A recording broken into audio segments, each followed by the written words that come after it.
Vamos a abrir nuestras Biblias en Primera de Juan capítulo 5 y vamos a leer los versículos del 13 al 15 y 18 al 21. Primera de Juan 5, del 13 al 18 y luego, del 13 al 15 y luego 18 al 21.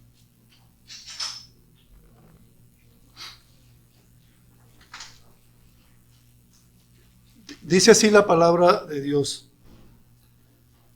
estas cosas os he escrito a vosotros, que creéis en el nombre del Hijo de Dios, para que sepáis que tenéis vida eterna, y para que creáis en el nombre del Hijo de Dios. Y esta es la confianza que tenemos en Él, que si pedimos alguna cosa conforme a su voluntad, Él nos oye. Y si sabemos que Él nos oye en cualquier cosa que pidamos, sabemos que tenemos las peticiones que le hayamos hecho. Sabemos que todo aquel que ha nacido de Dios no practica el pecado, pues aquel que fue engendrado por Dios le guarda, y el maligno no le toca. Sabemos que somos de Dios, y el mundo entero está bajo el maligno, pero sabemos que el Hijo de Dios ha venido y nos ha dado entendimiento para conocer al que es verdadero, y estamos en el verdadero, en su Hijo Jesucristo. Este es el verdadero Dios y la vida eterna. Hijitos, guardaos de los ídolos. Amén. La primera carta de Juan fue escrita con el propósito de darle al creyente, al verdadero cristiano, certeza de su salvación. En 5 capítulos, el apóstol Juan nos muestra quién es un verdadero cristiano y sus características, como alguien que ha nacido de nuevo, es decir, que ha recibido a Cristo como su Señor y Salvador personal.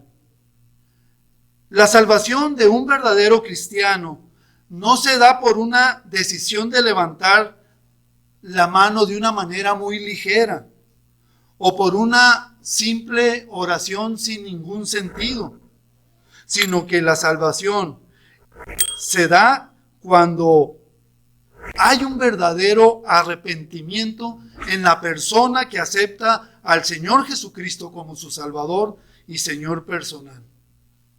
Esto es cuando hay un verdadero arrepentimiento, un giro de 180 grados en su vida.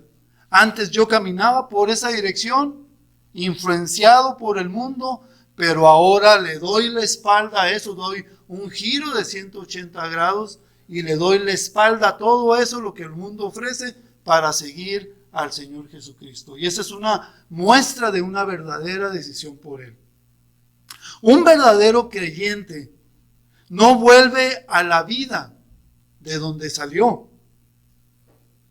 La conversión verdadera es el resultado que hace Dios en la vida de esa persona que hace una decisión por el Señor Jesucristo.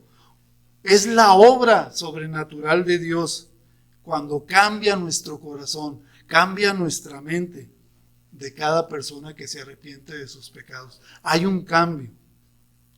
Nos dice Ezequiel 36, 26.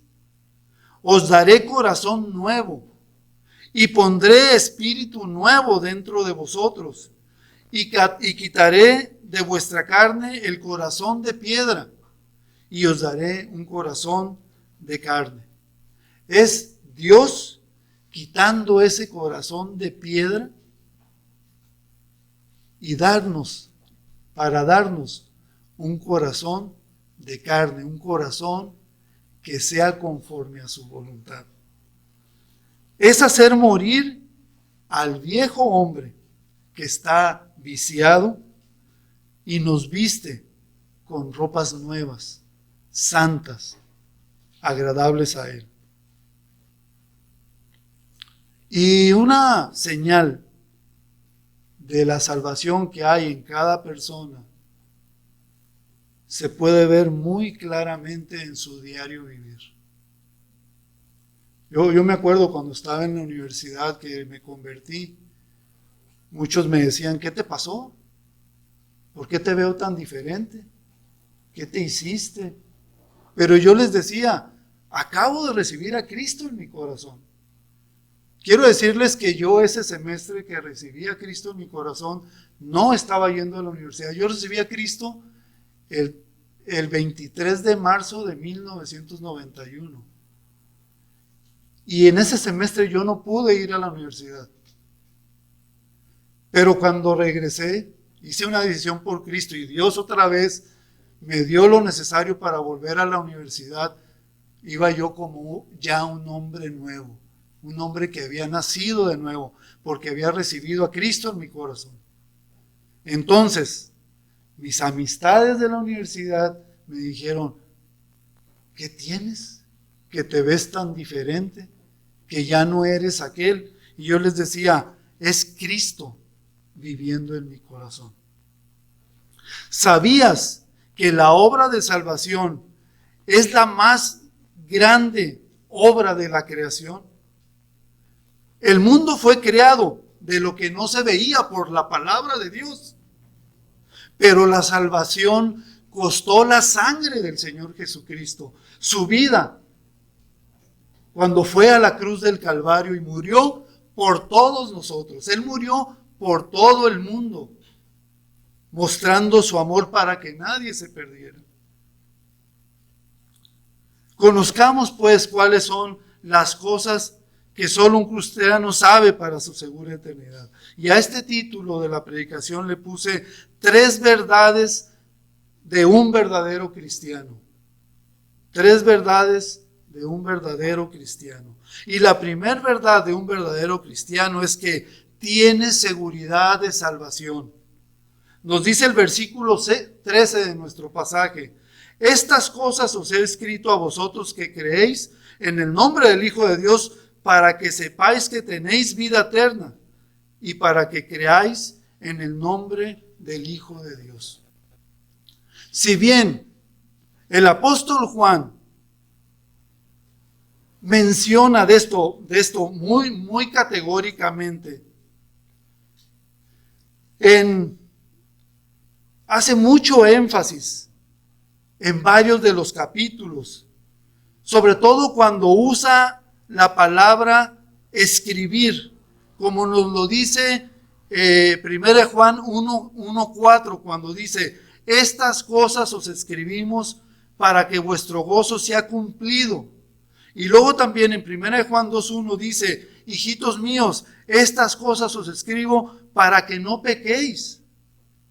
Pero, ¿quién estaba atrás del apóstol Juan? ¿Quién estaba guiándolo a escribir estas cosas? ¿No era el Espíritu Santo? Por supuesto que sí. Dios interesándose por nosotros para que sepamos cuál es su voluntad. Y si vamos al capítulo 2 de 1 de Juan, de los versículos del 12 al 14, hay un marcado énfasis de esta palabra al hablar de los padres, de los hijos y de los jóvenes. Pero cuando llega al capítulo que estamos viendo hoy en día, al final de la carta usa la palabra escribir. En un tiempo pasado, cuando dice, estas cosas os he escrito a vosotros que creéis en el nombre del Hijo de Dios, para que sepáis que tenéis vida eterna y para que creáis en el nombre del Hijo de Dios. Qué bonito recordatorio, ¿no? Porque ciertamente todos los que hemos recibido a Cristo tenemos vida eterna, pero parece ser que como que se nos olvida. Y qué bonito digo recordatorio, porque los beneficios, la gran bendición que tenemos de haber recibido a Cristo en el corazón. A lo largo de la carta, Juan ha venido diciéndonos de las cosas que ahora sabemos, pero ninguna es tan importante como la que se está mencionando aquí. Ciertamente hay muchas cosas desconocidas para todos nosotros, pero sabemos que cuando estemos en la presencia de Dios, Él nos revelará todas las cosas. De ahí que armémonos de paciencia y tengamos certeza para ese día que viene, cuando estemos todos en la presencia de Dios, que ya está pronto por llegar. En un mundo de tanta incertidumbre, donde todo tambalea, la promesa de la vida eterna es lo más reconfortable que tenemos. Hay una vida eterna reservada para todo cristiano verdadero. La pregunta es, ¿la tienes? ¿Estás seguro de ella? Porque esta vida está en su Hijo Jesucristo. El que tiene al Hijo tiene la vida, y el que no tiene al Hijo de Dios no tiene la vida. Es necesario, pues, entonces, que tengas a Cristo en el corazón. Y nos dice la parte B del versículo 13 de nuestro pasaje: para que sepáis que tenéis vida eterna y para que creáis en el nombre del Hijo de Dios. Este texto, pues, es determinante para entender el tema de la seguridad de nuestra salvación. El propósito de la carta es para dar seguridad de la vida eterna, pero solo mediante el Señor Jesucristo. Observemos cómo Juan, en un solo versículo, repite 2 veces una confesión respecto a creer en Jesucristo. El primer énfasis se ve en la declaración que hace cuando nos dice que creéis en el nombre del Hijo de Dios. Los que estaban escuchando, o los receptores de esta carta, eran hombres y mujeres como lo somos nosotros, cristianos verdaderos, los que hemos recibido a Cristo en el corazón. Ellos habían tenido, como nosotros ahora, una experiencia con el Señor Jesucristo, una experiencia de salvación. Y de esa manera Juan los reconoce y los califica. El segundo énfasis es algo parecido, cuando nos dice, para que creáis en el nombre del Hijo de Dios. Ya ellos habían creído, pero con esta repetición ellos deberían seguir creyendo.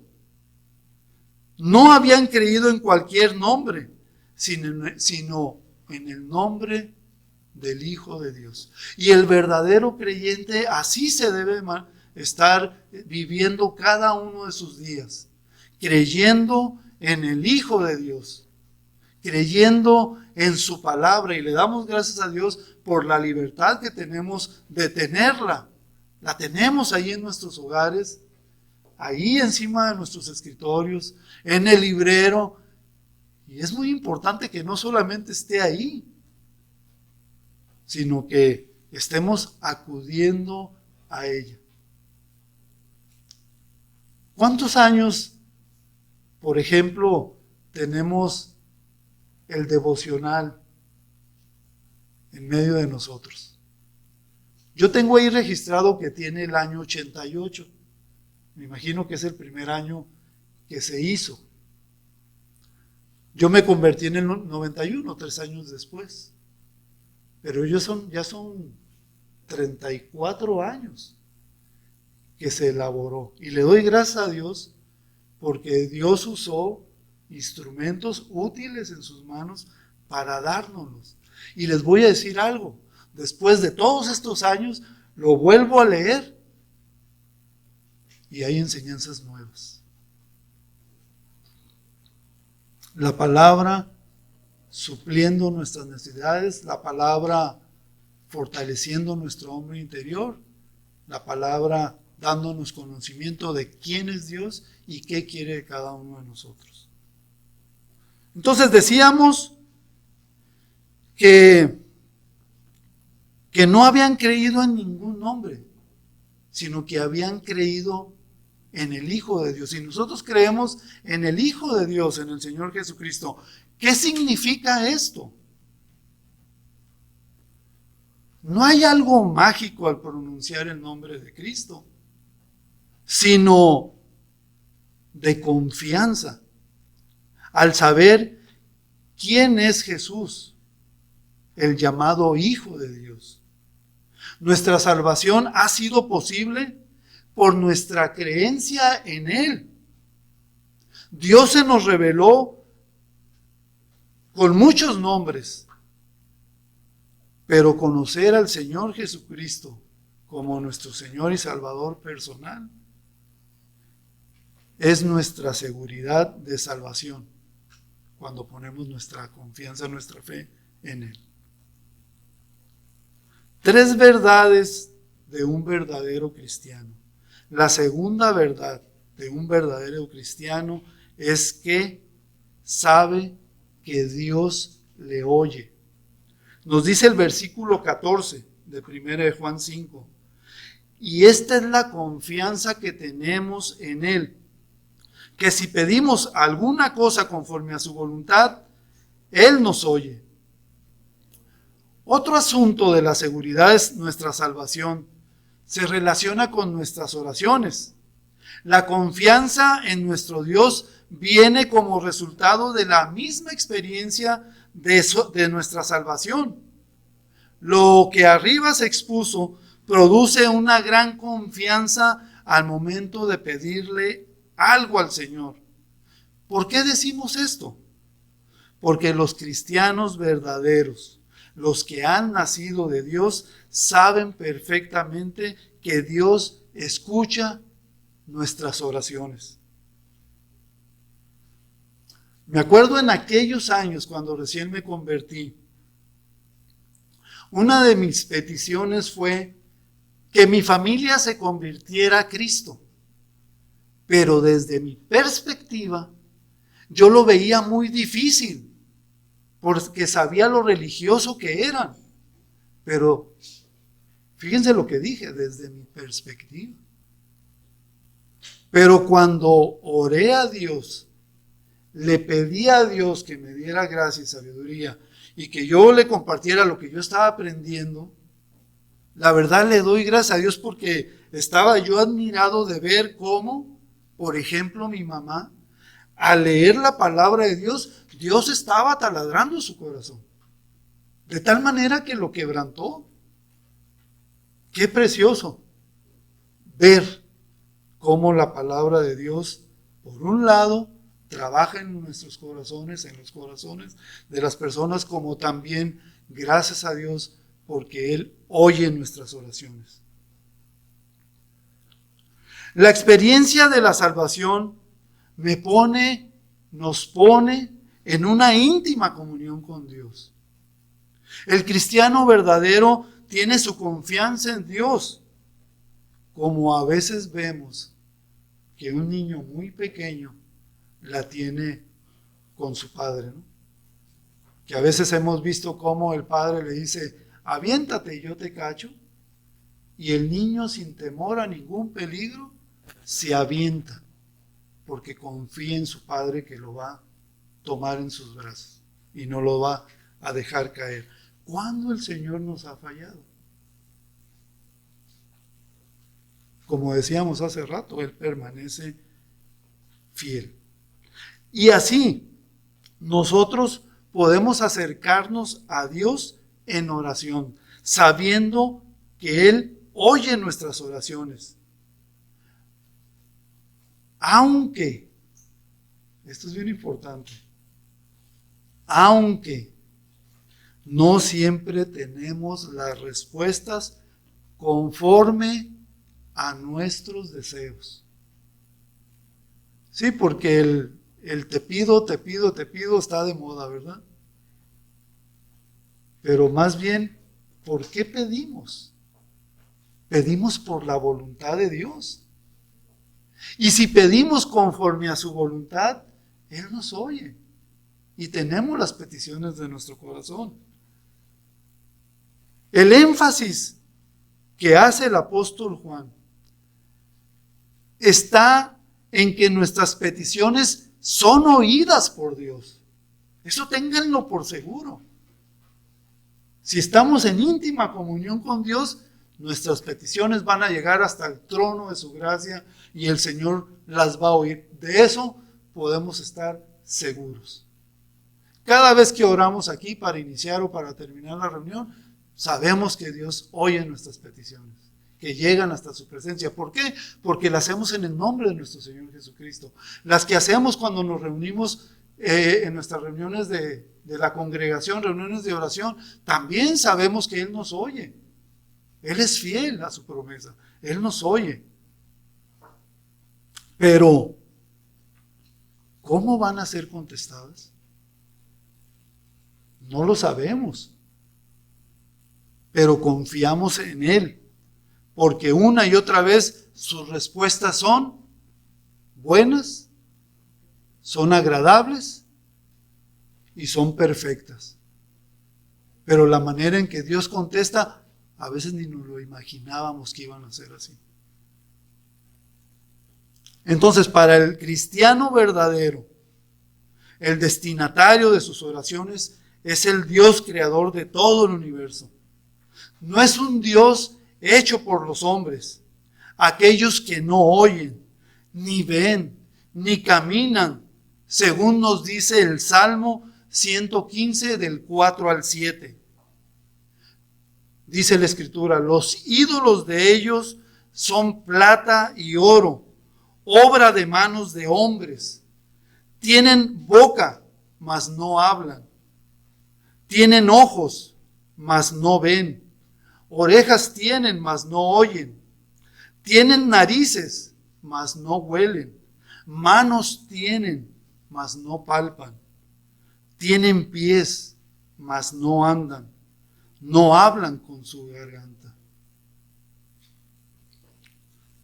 De esta manera, la voluntad de Dios sigue siendo el asunto más importante para un cristiano verdadero.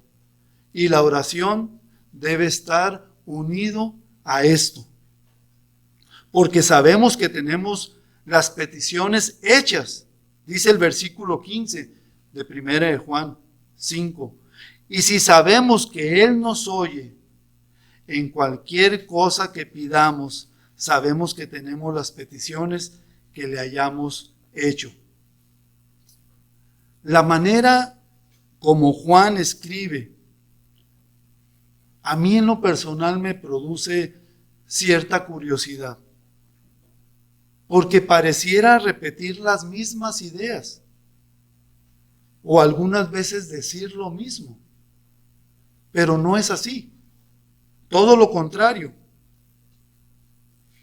Aunque él creció en una cultura griega y la educación que él pudo haber tenido, al final de cuentas, el Espíritu Santo es el que está trabajando en él para dejar Dios su voluntad para nosotros.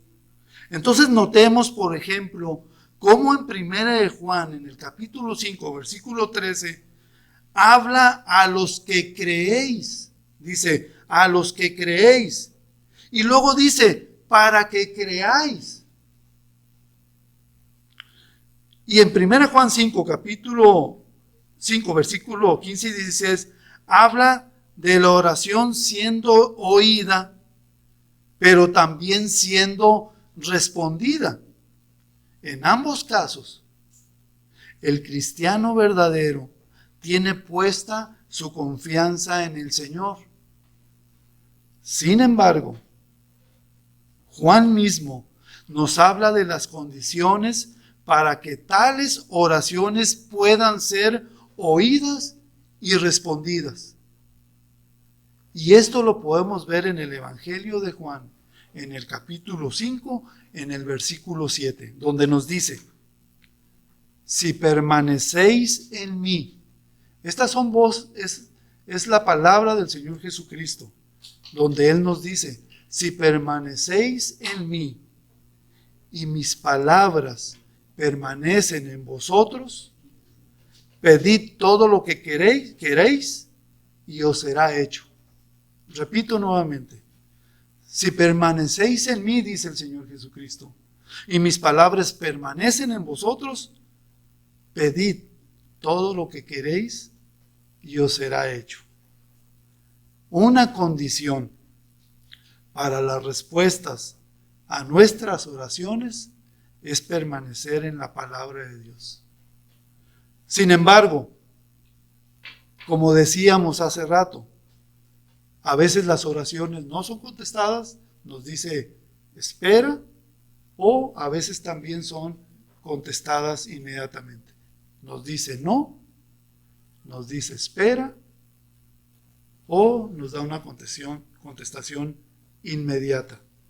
Al final de todo esto, el creyente verdadero lo que tiene que hacer es siempre esperar en la respuesta de Dios, porque somos muy capaces, ¿verdad?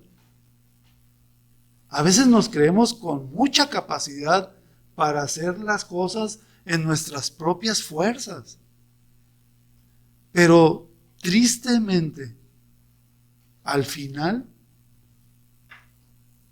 nos damos cuenta la gran equivocación que tuvimos.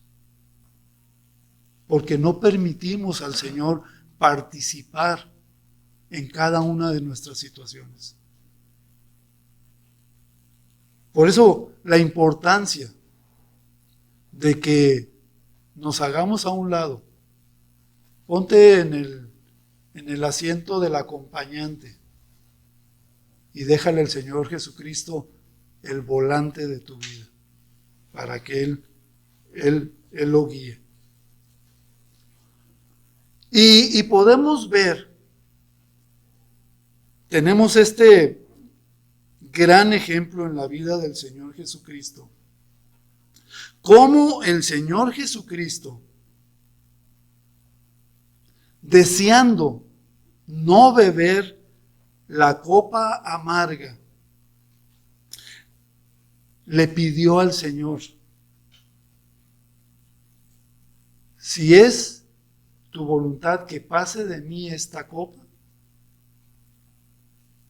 pero dice, mas no lo que yo quiero, sino lo que tú quieras. Y el Señor Jesucristo esperó la respuesta, y la respuesta de su Padre fue tomar ese trago amargo. Y por eso el Señor Jesucristo fue a la cruz del Calvario y derramó su sangre por nosotros.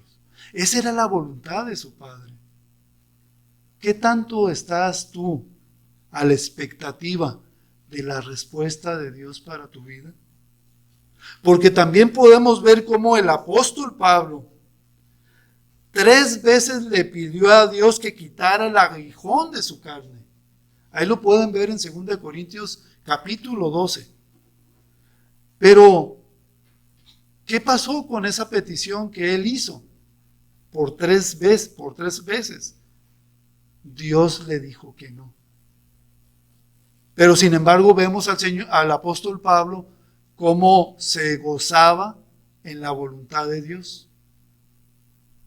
Y lo toma él como una respuesta a su petición. Y él dice, bueno, pues ahora me voy a gloriar en ti, ¿verdad? Y voy a depender de ti en esta vida que tengo por delante. Dios siempre oirá cuando pidamos a Él. Y lo que nos espera es ver el momento que tiene Dios para sus respuestas. 3 verdades de un verdadero cristiano. La tercera verdad de un verdadero cristiano es que el verdadero cristiano no practica el pecado. Nos dice 1 Juan 5, el versículo 18. Sabemos que todo aquel que ha nacido de Dios no practica el pecado, pues aquel que fue engendrado por Dios le guarda, y el maligno no le toca. Una cosa sabe todo cristiano verdadero. Al momento de aceptar a Cristo, todos sus pecados han sido perdonados. Le da vida nueva, tiene vida eterna, hay una íntima comunión con Dios. Pero esto no significa que dejemos de tener la naturaleza pecaminosa. Tenemos la naturaleza pecaminosa.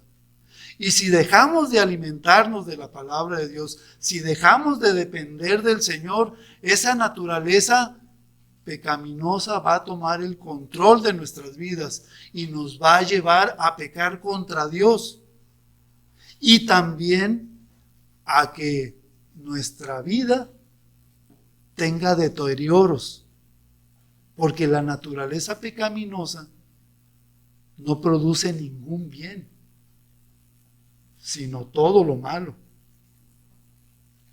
Yo le doy gracias a Dios porque cuando viví sin Cristo, me gustó mucho la bebida alcohólica. Pero créanme, lo único que conseguí fue que me dañara el estómago. De tal manera que el internista me dijo, o te detienes, o estas 3 manchas que ves en la pared de tu estómago van a reventar, se te va a hacer una úlcera y te voy a tener que hacer un zipper en todo el estómago. Pero tú decides. Y me asustó, claro, me asustó. Yo le dije, doctor, lo que usted quiera. Ese es el regalo de vivir en el pecado. Eso fue uno de mis regalos. Por eso cuando yo recibí a Cristo en el corazón, después de estar en tratamiento por 1 año y medio y no tenía grandes mejorías, cuando recibí a Cristo en el corazón, la verdad como a los 2 meses o 3 meses más o menos, dejé de tomar el tratamiento porque me sentía bien. Y yo le doy gracias a Dios porque me dio su paz. Una mucho mejor manera de vivir.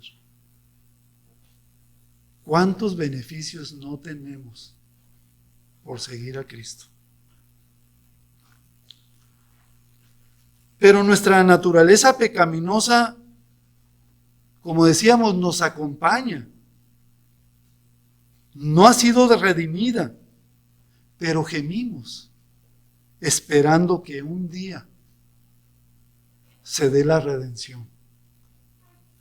Sin embargo, esto no significa que el cristiano verdadero tenga que estar practicando sus antiguos pecados. Definitivamente no. El cristiano verdadero no se goza de seguir pecando, sino se goza en estar obedeciendo a su Señor. Estar obedeciendo su palabra. De acuerdo con lo que nos dice Juan, el cristiano verdadero no vive en esta condición porque Cristo lo guarda. La figura aquí del Señor Jesucristo es la del buen pastor, protegiéndonos de todo lo que nos asedia, del tentador, del engañador. Así lo expresó el apóstol ahí en 1 Juan 5:18. Aquel que fue engendrado por Dios le guarda y el maligno no le toca. ¿Has experimentado esto en tu vida? Definitivamente cuando estamos viendo para Dios, por supuesto que sí.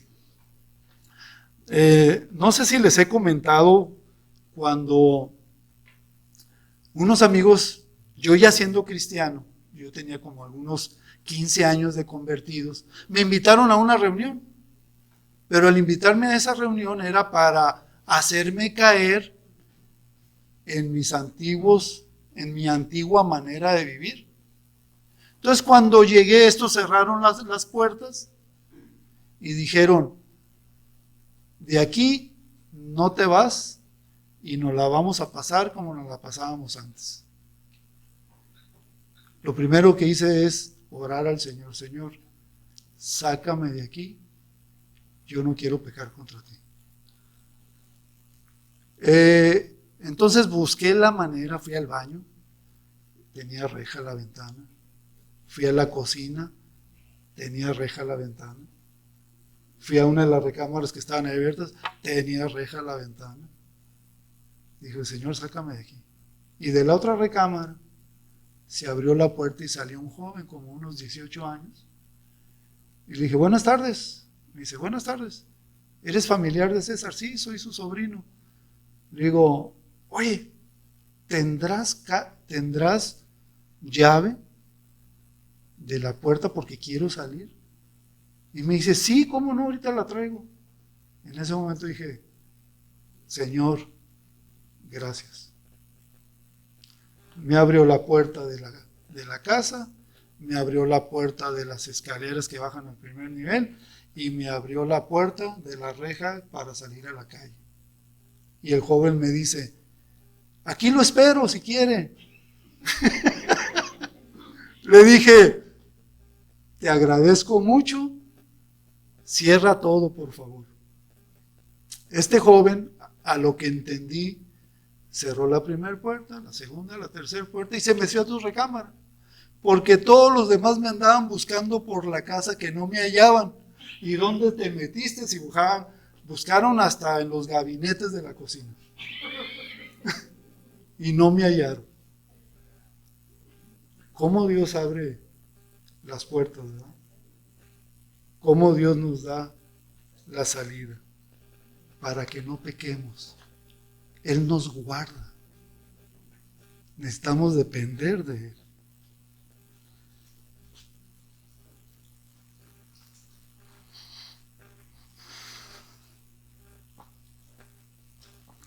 Nos dice 1 Juan, entonces, para volverlo a leer, 5:18. Aquel que fue engendrado por Dios le guarda y el maligno no le toca. Esta es una de las promesas más alentadoras que tenemos en la palabra de Dios. Por un lado, nos asegura la protección del Señor contra las intenciones de Satanás y todo su séquito que quieren destruirnos. Ciertamente el pecado nos asedia, el mundo nos seduce con sus placeres y Satanás no nos da tregua. Pero no estamos solos. Contamos con el Señor Jesucristo como aquel que protege a los suyos, como el vencedor de estos enemigos, y nadie nos podrá arrebatar de sus manos a todos los que somos suyos. Nos dice Juan 10, versículo 28 y 29. Y yo les doy vida eterna, y no perecerán jamás, ni nadie las arrebatará de mi mano. Mi Padre que me las dio es mayor que todos, y nadie las puede arrebatar de la mano de mi Padre. ¿En dónde vamos a estar seguros? En las manos de Dios. Curiosamente, Juan comenzó su primer libro hablando del Evangelio, hablando del Verbo siendo Dios, ahí en el capítulo 1, versículo 1. Y cuando está terminando la carta de primera de Juan, ahí en el capítulo 5, en el versículo 20, nos dice, pero sabemos que el Hijo de Dios ha venido y nos ha dado entendimiento para conocer al que es verdadero, y estamos en el verdadero, en su Hijo Jesucristo. Este es el verdadero Dios y la vida eterna. Vuelve a este tema como para no dejar dudas que el Señor Jesucristo, con el quien Él vivió y con el quien Él aprendió, es el mismo Dios ahora con cada uno de nosotros. Todo está escrito, inspirado por el Espíritu Santo. La Escritura nos dice que el Padre Jesucristo es uno con el Padre. Y en este último versículo repite la palabra sabemos, para dejarnos claro la doctrina de la divinidad del Señor Jesucristo.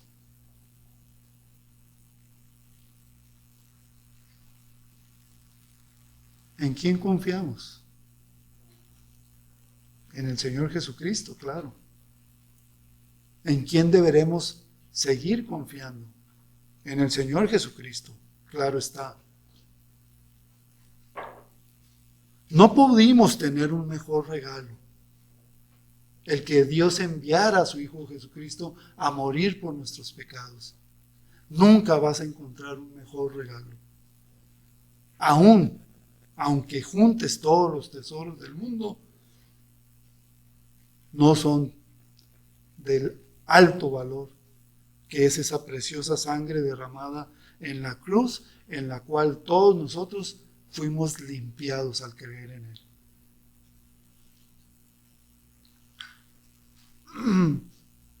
Qué privilegio se nos ha dado a conocer. Ciertamente hay muchas cosas desconocidas, como decíamos, pero saber de Cristo como el Dios verdadero, como el Salvador del mundo, como el Rey de Reyes y Señor y Señores, como Él nos llama amigos. Esto a mí me basta y me da la seguridad de la salvación eterna y también en quién puedo confiar en mi diario vivir. No dudes entonces jamás de la salvación dada por gracia. Juan nos dejó esta seguridad allí en 1 Juan 5:13. Estas cosas os he escrito a vosotros, que creéis en el nombre del Hijo de Dios, para que sepáis que tenéis vida eterna y para que creáis en el nombre del Hijo de Dios. ¿Tienes seguridad de salvación? ¿Tienes seguridad de vida eterna? Si no la tienes, ven al Señor Jesucristo. Que Dios les bendiga.